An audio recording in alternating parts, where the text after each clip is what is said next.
So today, let's talk about how to bulletproof your goals without setting yourself up to fail. So how many of you tend to set a lot of goals, but very few of those goals actually get finished? It's very soon thereafter setting a goal, you're setting another goal. And if you look back on the last year, how many of those goals actually got achieved?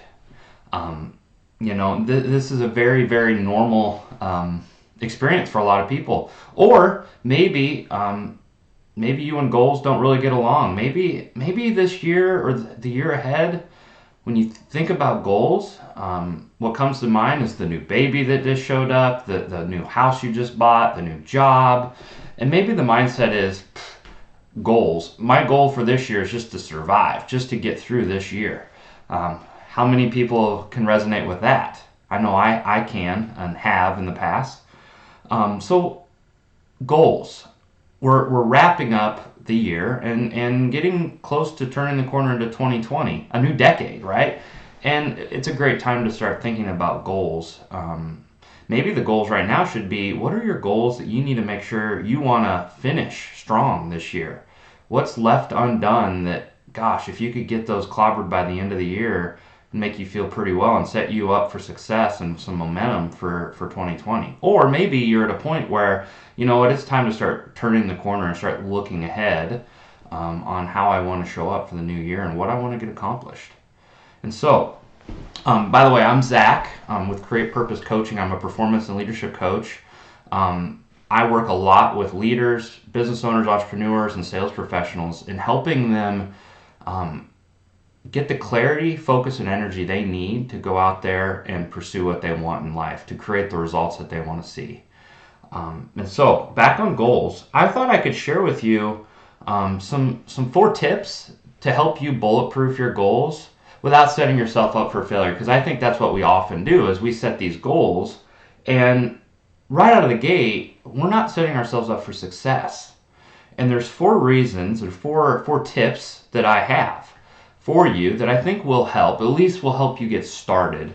I don't think this is a full comprehensive goal planning video for you. You know, that's to come. I'm actually launching a group coaching session called High Performance Life, where I'm going to be getting a group of people together, and we're going to do some coaching around how to show up differently this new year, how to show up and accomplish big goals for yourself, and how to create new outcomes for you, your family, and your business, and make 2020 a transformational year in many ways.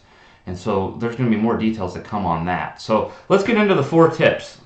So the first one is start with shorter term goals.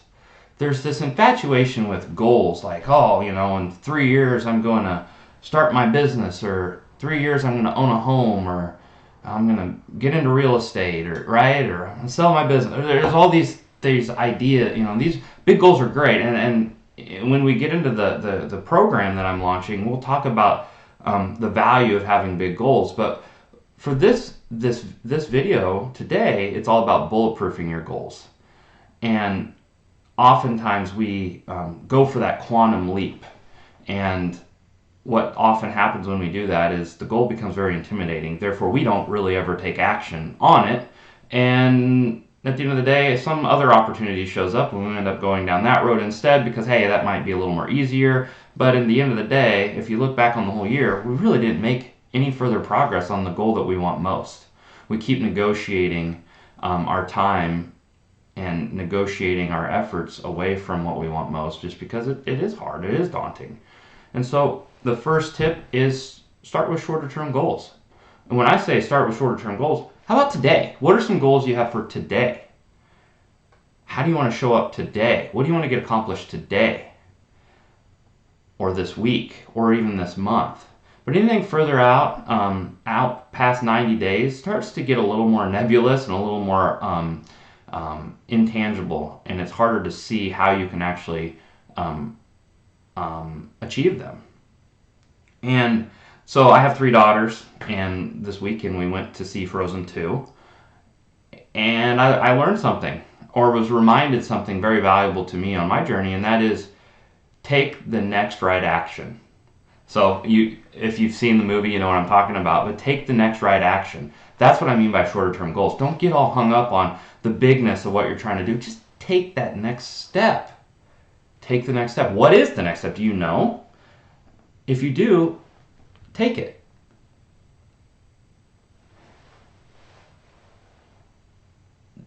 Tip number 2, set goals that are meaningful to you. So often we set goals based on what we think we should accomplish. Stop shoulding on yourself. And sometimes we worry about setting too big of goals because we don't want to burn out. We don't want to get too much on our plate. Well, the only reason you even stand a chance of burning out is if the goals don't serve you in the first place. I promise you, if the goals serve you and are meaningful, you're going to have boundless energy and you're going to run hard at them, and it's almost going to be a fueling experience. It's going to feel effortless. When your goals align with who you are and what you want most in life, they serve you and they're energizing. So if you're worried about burnout, I would ask the question, what about your goals aren't serving you? What about your goals aren't meaningful enough to energize you? And so set goals that are meaningful. So are your goals meaningful? If you look back on this last year, what goals didn't you get accomplished? In what areas might those goals not been meaningful enough to you? Or maybe it was just a matter of you not getting clear enough on how they served you in the first place to prioritize them. Something to think about. Tip number 3, put some intentions behind your goals. What do I mean by that? There's been a lot of research done in studies around people who actually achieve the goals that they set for themselves and people that maybe write them down and put them in a drawer and never really get to them. And the difference is those that achieve their goals get very clear on how they're going to achieve the goals. They set their intentions. So what do I mean by that?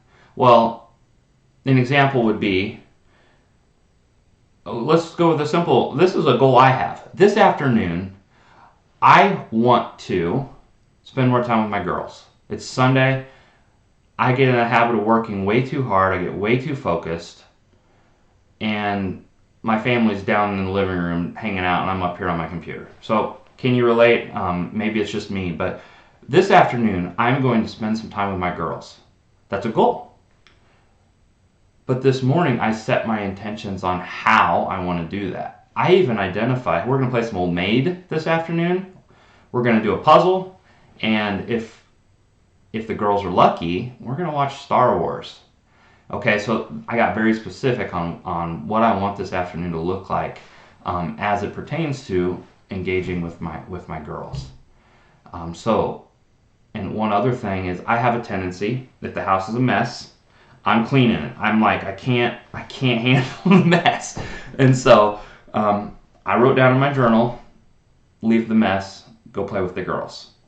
So that's what I mean by setting intentions around some goals. I feel very confident that I'm going to hit the goals this afternoon. And the fact that I'm sharing it in a video with all of you further solidifies that. So maybe that's tip number 3B, is share your goals with others.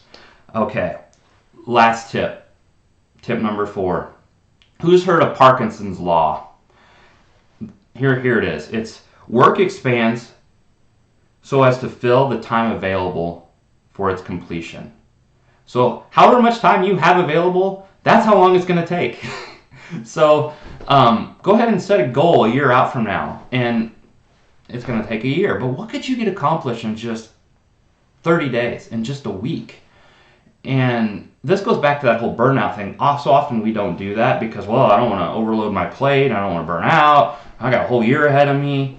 Yeah, but how's it going to feel actually accomplishing your goals and making forward momentum and getting closer every week, every month, getting closer to some of those bigger goals that we'll set together, especially if you choose to engage and join my group coaching program. So what would it look like if you applied Parkinson's Law this week? Set yourself up to where you got a full plate. You don't have a whole lot of time to get it done. So what's that's going to do? You're just going to get a whole heck of a lot more done this week, because the work is just going to expand to fill the time you give it. So don't give it so much time. Like this video, I told myself I'm going to do one take and we're done, right? And so I have 20 minutes. That's it. And so if this video isn't exactly the way I want it, I'm still going to publish it. And you know what? With that type of mentality, I'm going to get so much more done in a day, in a week, than I ever did before. And I haven't always been that way. I've always tried to be perfect and make it look exactly the way I wanted it to. But to what end? And I'm choosing to apply Parkinson's law a lot more starting now, and it's going to be a big theme into 2020, is how do I set myself up with a bunch of meaningful goals, set my intentions around those goals, but it's going to be go time. I'm going to put myself into some corners, and I'm going to have to get stuff done with a limited amount of time. What if you were to do that? I mean, what would that look like if you applied Parkinson's law to your day and your week? And that would mean loading up your objectives and your goals. And just don't give yourself so much time to get them done, because you'd be amazed to what, when you bring some intuition and you just trust yourself, you would be amazed at what you can get accomplished.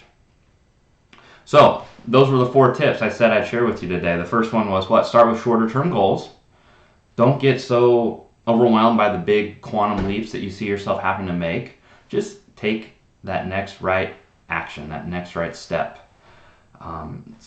Tip number 2, set goals that are meaningful. Stop shitting on yourself and figure out how the goals serve you. And they probably do serve you. You just haven't taken enough time to get clear on why they serve you.